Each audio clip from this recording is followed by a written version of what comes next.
Pemirsa, untuk membahas bagaimana persiapan Otorita IKN menyambut HUT RI telah bergabung bersama kami PLT Wakil Kepala Otorita IKN Raja Juli Antoni. Selamat malam Pak Juli. Selamat malam Mbak Fitri. Baik Pak Juli, 2 bulan menjelang HUT ke-79 Republik Indonesia, sejauh mana kesiapan infrastruktur di IKN untuk pelaksanaan HUT RI ini?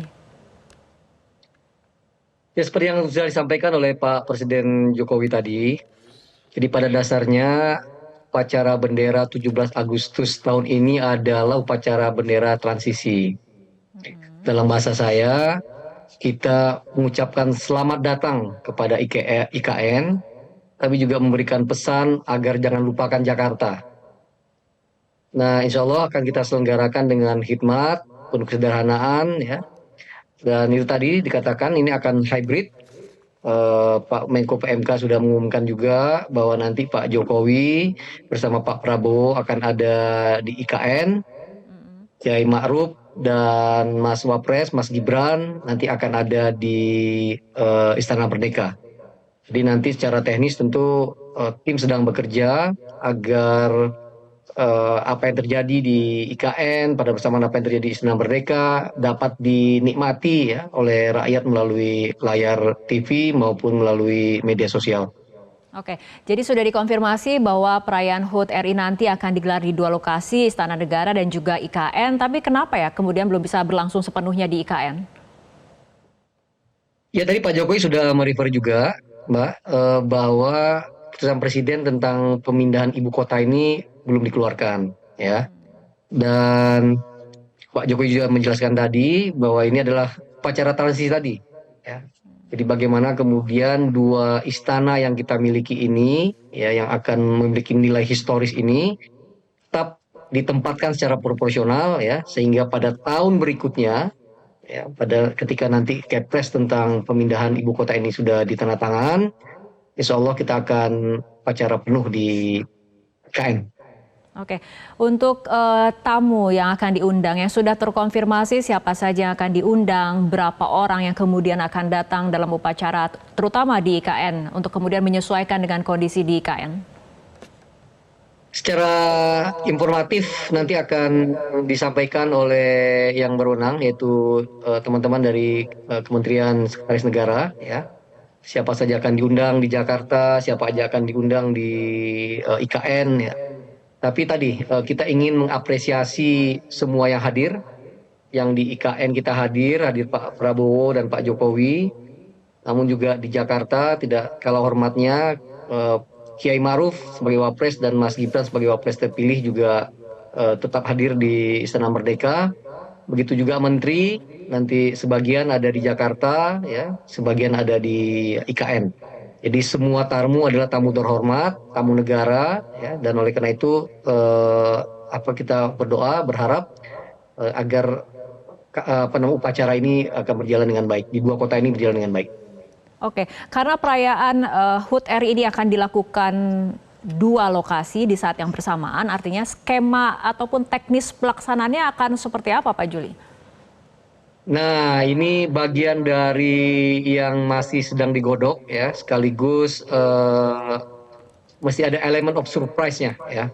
Jadi kalau dibocorkan dari sekarang justru tidak akan menarik bagi masyarakat karena dalam tanda kutip kepentingan kami, ya, ini adalah kesempatan yang sangat baik untuk mengkampanyekan, untuk mempromosikan IKN, ya. Insya Allah ada tenaga-tenaga profesional yang sekarang sedang bekerja menyusun rundown, ya, segala aktivitas sehingga mudah-mudahan sekali lagi ini adalah momentum yang baik, ya, upacara transisi yang sekaligus mempromosikan IKN sebagai sebuah karya yang luar biasa yang insya Allah akan menjadi kebanggaan anak bangsa.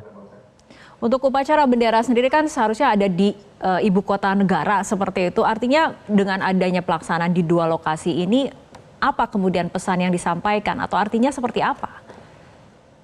Ya, itu tadi, ini adalah upacara transisi, mengucapkan selamat datang kepada ibu kota baru kita, ibu kota kita yang insya Allah akan keren dan menjadi kebanggaan kita. Namun juga meninggalkan pesan agar kita tidak melupakan Jakarta, ibu kota kita sejak Indonesia Merdeka 1945, dan dua kota ini tentu akan menjadi ibu kota. Dua kota ini tentu akan menjadi tempat penting ya, dan secara historis menjadi sangat menggurat ya di benak maupun di hati anak bangsa. Oke, pengibaran bendera artinya fokus untuk pelaksanaan upacara nanti akan di IKN seperti itu, Pak Juli? Saya terus terang tidak bisa, meskipun saya sudah melihat rancangan awalnya, saya tidak bisa sampaikan pada forum yang terhormat ini. Biarkan ini menjadi sebuah elemen yang mengagetkan ya, elemen of surprise pada waktunya nanti. Oke, elemen of surprise, tapi dari segi kesiapan infrastruktur artinya untuk IKN pada saat pelaksanaan upacara nanti sudah 100% siap untuk kemudian melaksanakan pengibaran bendera, untuk kemudian menerima ribuan tamu ataupun ribuan orang. Soal infrastruktur tentu Pak Basuki, Pak Kepala lebih paham karena beliau juga Menteri PUPR yang mengampu semua urusan ini. Namun ketika minggu lalu saya bersama Pak Presiden ya, bersama Pak Mensesnek dan teman-teman beberapa orang menteri datang ke sana, teman-teman di PUPR ya, Pak Bas mengatakan bahwa infrastruktur terutama ini yang sekarang misalkan ditonton ini masuk ke dalam istana ini ya, dan juga kementerian Kemenko yang ada di sekitar istana ini, insya Allah 100% akan siap menyambut kemerdekaan RI HUT kemerdekaan RI. Oke, untuk IKN sendiri mengenai penyelesaian dari IKN, Pak Juli, kenapa kemudian masih mengandalkan dari APBN? Apakah kemudian ini ada kaitannya dengan pernyataan dari Menteri Investasi sendiri yang mengakui investor asing hingga kini belum masuk ke IKN? Saya baru saja mendarat kembali dari IKN. Saya ditugaskan oleh Kepala Pak Bas untuk mendatangi beberapa tempat yang terhambat proses pembangunannya karena ada dispute lah dengan masyarakat. Saya ke pengendalian banjir Sepaku ya, bertemu dengan masyarakat. Saya juga ke tol 6A 6B, ke Masjid Negara yang masih masuk dalam kawasan hutan ya. Memang masih ada masalah dalam persoalan ini.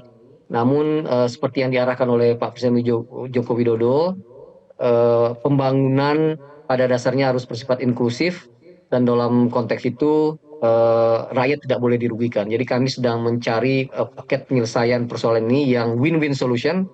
Pembangunan kita cepat, ya, pembangunan kita tepat, tapi saat bersamaan, insya Allah juga masyarakat tidak dirugikan. Oke, artinya masih ada proses-proses yang masih belum menemukan solusinya, terutama mengenai pelepasan lahan seperti itu, Pak Juli? Ya, ini sebuah dinamika dalam masyarakat kita ya, dimanapun proyek pembangunan selalu ada dinamika tersebut. Tapi pada prinsipnya arahan Pak Jokowi adalah jangan sampai pembangunan ini justru merugikan rakyat. Dan oleh karena itu ya kami, ya Pak Bas dan saya dengan seluruh jajaran OIKN pada saat sekarang ini berusaha untuk menyediakan paket-paket yang bisa dijadikan win-win solution bagi masyarakat. Tentu masih dalam koridor hukum ya yang diperbolehkan untuk dilaksanakan di Republik ini. Dan apakah kemudian kondisi ini juga yang mempengaruhi keyakinan dari para investor asing? Oh ya, perlu disampaikan bahwa sebenarnya joint venture antara perusahaan Indonesia dengan perusahaan asing sudah mulai datang ya.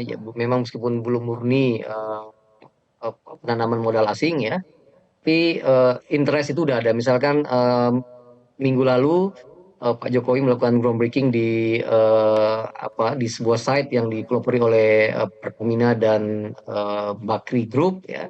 Itu juga melibatkan Stanford University ya untuk research and development ya, untuk meningkatkan human capital dan sebagainya. Jadi ini adalah sebuah proyek yang awal ya, dan oleh karena itu kerapihan di internal OIKN ya tentu akan insya Allah akan membuat para investor di dalam maupun luar negeri akan berdatangan, karena memang sustainability dari pembangunan ini sangat gantung sekali kepada private sector yang kita harapkan akan berbondong-bondong mendatangi dan bekerja di IKN. Oke, baik. Terima kasih PLT Wakil Kepala Otorita IKN, Bapak Raja Juli Antoni telah bergabung sama kami malam hari ini dalam Prime Time News. Jelajahi cara baru mendapatkan informasi. Download Metro TV Extend sekarang.